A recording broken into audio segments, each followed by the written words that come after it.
శ్రీమన్నారాయణీయం 70వ దశకం సుదర్శనుడు అను గంధర్వునకు శాప విముక్తి శంఖచూడ వృషభాసురుల సంహారము.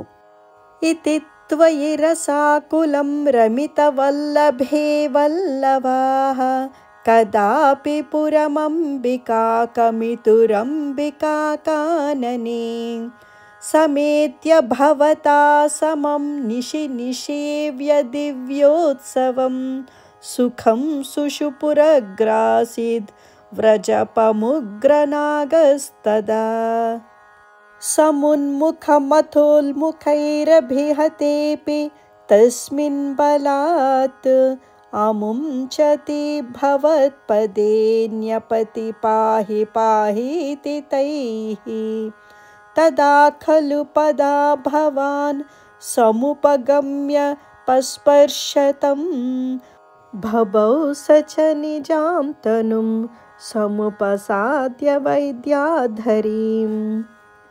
సుదర్శనధర ప్రభో నను సుదర్శనాఖ్యోస్మ్యహం మునీన్ క్వచిదపాహసం తైః మాం వ్యధుర్వాహసం భవత్పద సమర్పణాదమలతాం గతోస్మీత్యసౌ స్తువన్నిజపదం యయౌ వ్రజపదం చ గోపాముదా కదాపి ఖలు సీరినా విహరతి త్వయి స్త్రీజనైః జహారధనదానుగస్స కిల శంఖచూడో బలాః అతిద్రుతమనుద్రుతస్తమతముక్తనారీజనం రురోజితః శిరోమణిం హలభృతే చ తస్యా దదాః దినేషు చ సుహృజ్జనైస్తః వనేషు లీలాపరం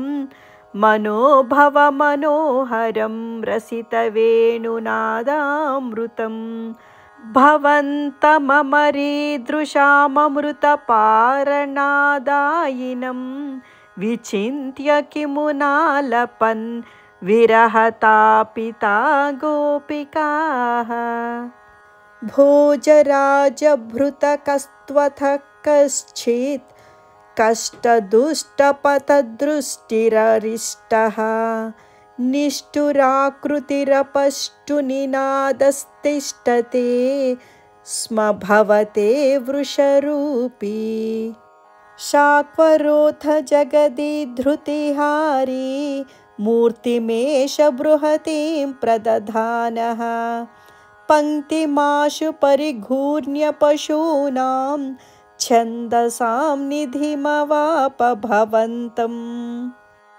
తుంగశృంగముఖమాశ్వభియంతం సంగృహయ్య రభసాదభియంతం భద్రరూపమపి దైత్యమభద్రం మద్దయన్నమదయః సురలోకం చిత్రమద్య భగవన్ వృషఘాతాత్ సుస్థిరాజని వృషస్థితిరుర్వ్యాం వర్ధతే చ వృషచేతసి భూయాన్ మోదయేత్యభినుతోసి సురైస్త్వం ఇత్తమాత్తహసితైః సహ గోపైర్గేహగస్త్వమవ వాతపురేష. సుదర్శనుడు అను గంధర్వునకు శాప విముక్తి శంఖచూడ వృషభాసురుల సంహారము అను 70వ దశకం సమాప్తం. నారాయణ నారాయణ గోవింద శ్రీమన్నారాయణ నారాయణ గోవింద నారాయణ నారాయణ గోవింద లక్ష్మీనారాయణ నారాయణ గోవింద.